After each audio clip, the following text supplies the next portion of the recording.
Hey there, YouTube. Jimmy with To the Top Crane.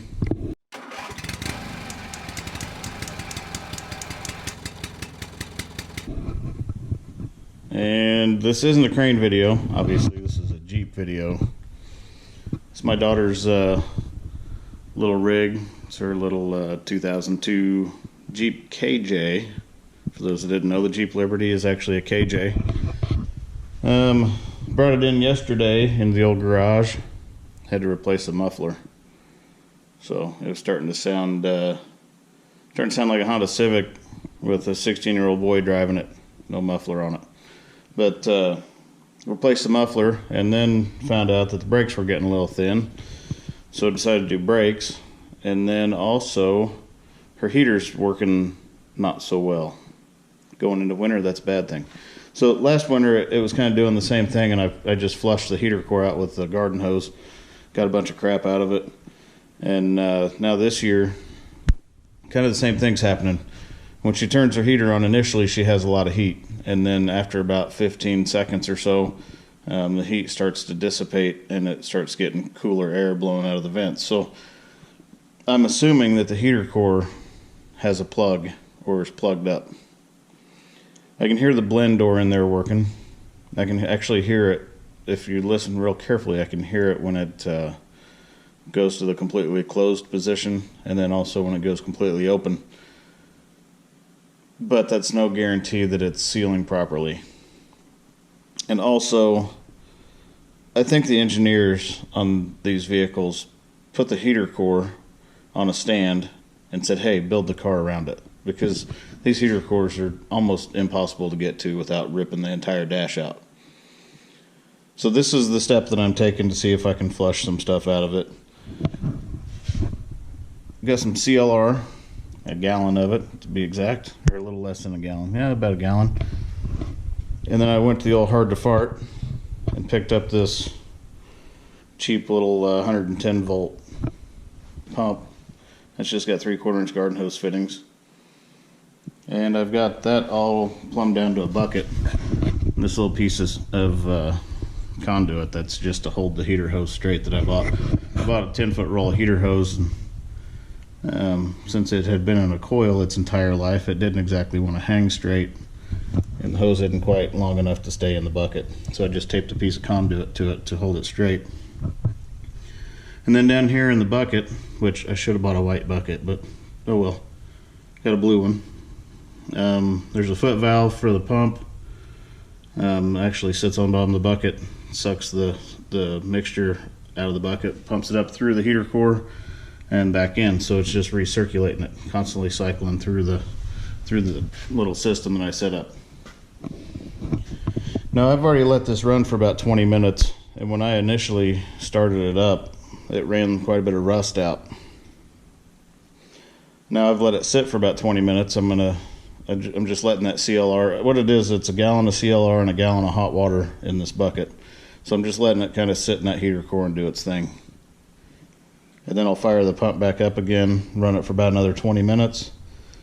And then I will switch the hoses to where I'm circulating that mixture through it in the reverse direction from the way it was going. Right now I'm circulating it through the opposite direction that coolant flows through. And typically you want to do that because when scale and stuff builds up inside of a heater core, it actually does form in kind of scales, and circulating it through backwards tends to break those scales loose.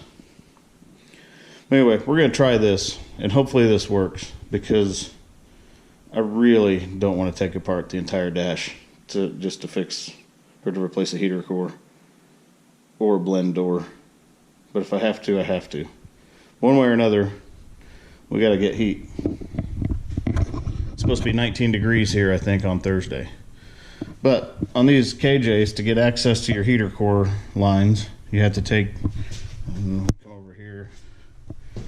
Here's the overflow tank.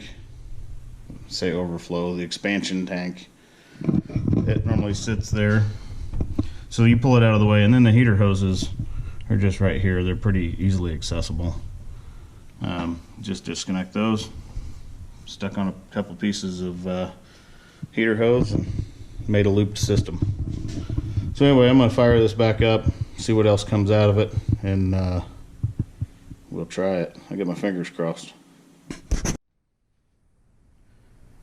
On a side note, I was going to be putting a leveling kit on my truck today, but this takes precedence. So the leveling kit can wait. I've got it sitting in the house. It's ready to go on. I guess it only takes about an hour or so to put it on. But to me, this is much more important. So we will we'll try to get the leveling kit in today. We'll see what happens. Okay, well, that little pump's pumping away doing its thing. It's worth noting, this little pump from Hard to Fart, it came with a rebuild kit. So it came with spare brushes, a new impeller, which is not all that different from what's in an outboard boat motor, or the lower unit of, I guess, most boats. And then also a new pump housing gasket. So either they're expecting it not to last very long, or in the chance that you run this thing dry and rip the impeller up, or leave it on indefinitely and burn the brushes up, they give you some spare parts. So that's all it is. And I know it's a cheap little Chinesium pump, but for what I'm using it for, seems to be working fine.